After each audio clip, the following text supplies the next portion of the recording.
যেহেতু অস্ট্রেলিয়াতে IT subject নিয়ে পড়ালেখা করলে পিআর পাওয়াটা হয়ে যায় অত্যন্ত কঠিন, তাই আমি এমন 5টি সাবজেক্ট নিয়ে আজকে কথা বলবো যাতে করে আপনি যে সাবজেক্টগুলো বা কোর্সগুলো করলে আপনি সহজে দ্রুত অস্ট্রেলিয়াতে পার্মানেন্ট রেসিডেন্সি পেতে পারেন বা পিআর পেতে পারেন। চলুন দেখে নেওয়া যাক। সর্বপ্রথম যে সাবজেক্টটি নিয়ে আমি কথা বলবো সেটা হচ্ছে bachelor of nursing. Bachelor of নার্সিংয়ে বরাবরের মতোই অনেক ভিডিওতে আলোচনাও করেছি। সেটা অস্ট্রেলিয়াতে কিন্তু চাহিদা অনেক বেশি, পিআর পাওয়ার রাস্তা কিন্তু অনেক সোজা। জাস্ট হচ্ছে কষ্ট হয়তো একটু এক্সপেন্সিভ হয়ে থাকে এখানে, বাট ব্যাচেলর অফ নার্সিং করে আপনি কিন্তু এখানে খুব সহজেই পিআর পেতে পারেন। আপনাদের যারা ব্যাকগ্রাউন্ড সায়েন্সে রয়েছে তারা কিন্তু এই সাবজেক্টটি চুজ করতে পারেন। এটার ক্যারিয়ার অপশন বা পিআর জন্য যে স্কিলটা সেটা হচ্ছে রেজিস্টার্ড নার্স। আপনি কিন্তু এইচ কেয়ার, তারপর হচ্ছে ক্রিটিক্যাল কেয়ার বা মেন্টাল হেলথ কেয়ার, এই ডিপার্টমেন্টগুলো বা এই অকুপেশনগুলোতে কিন্তু কাজ করে আপনি কিন্তু খুব সহজে পিআর পেতে পারেন। সেকেন্ড যে সাবজেক্ট নিয়ে আমি কথা বলবো সেটা হচ্ছে ব্যাচেলর অফ ইঞ্জিনিয়ারিং। সেটা হতে পারে সিভিল ইঞ্জিনিয়ারিং, সেটা হতে পারে মেকানিক্যাল ইঞ্জিনিয়ারিং, সেটা হতে পারে ইলেকট্রিক্যাল ইঞ্জিনিয়ারিং। এই ইঞ্জিনিয়ারিং সাবজেক্টটা কিন্তু অস্ট্রেলিয়াতে পিআর পাওয়া খুবই সোজা ইন কম্পেয়ার উইথ আইটিতে কিন্তু এই সাবজেক্টগুলোতে কিন্তু পিআর পাওয়া খুবই ইজি।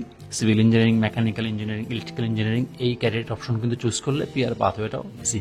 থার্ড যে সাবজেক্ট নিয়ে আমি আলোচনা করতে যাচ্ছি সেটা হচ্ছে ব্যাচেলর অফ এনভায়রনমেন্টাল সায়েন্স, পরিবেশ বিজ্ঞান ও সাস্টেনেবিলিটি। এই সেক্টরে কিন্তু অস্ট্রেলিয়াতে চাহিদা কিন্তু দিন দিন বাড়তেছেই। আপনার ক্যারিয়ার অপশন বা পিআর যে স্কিলটা সেটা হচ্ছে এনভায়রনমেন্টাল কনসালটেন্ট, হতে পারে এনভায়রনমেন্টাল সায়েন্টিস্ট। এই ক্যারিয়ার পাথ চুজ করলে আপনি কিন্তু পিআর পাওয়াটা কিন্তু কম্পারেটিভলি ইজি। মেডিসিন নিয়ে পড়ালেখা করতে চাচ্ছেন তাদের জন্য ব্যাচেলর অফ ল্যাবরেটরি মেডিসিন।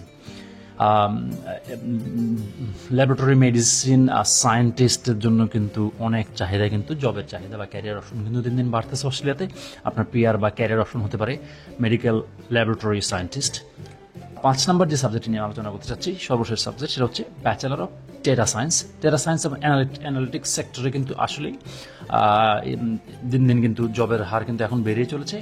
একটু আনকনভেনশনাল হয়ে থাকলেও ডেটা সায়েন্টিস্ট বা আইসিটি বিজনেস অ্যানালিস্টের কিন্তু ক্যারিয়ার অপশনটা কিন্তু অনেক লোভনীয়।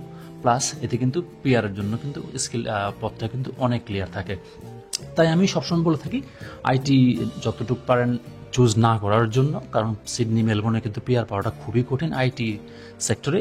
তাই এই 5টি সাবজেক্ট যেগুলো আমি আজকে মেনশন করলাম, bachelor of nursing, bachelor of environmental science, bachelor of laboratory medicine, bachelor of data science, এই 5টি সাবজেক্ট কিন্তু আপনাকে কিন্তু খুব সহজেই কিন্তু অস্ট্রেলিয়াতে পিআরের জন্য সাহায্য করবে যাদের ব্যাকগ্রাউন্ড কিন্তু আপনাদের সায়েন্স থেকে রয়েছে।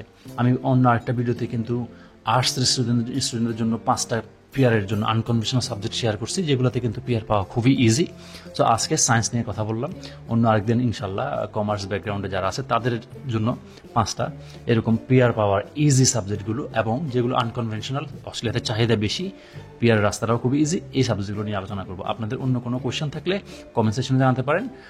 আজকের ভিডিওটি দেখার জন্য অসংখ্য ধন্যবাদ। দেখা হবে অন্য একটা কোনো ভিডিওতে। Thank you.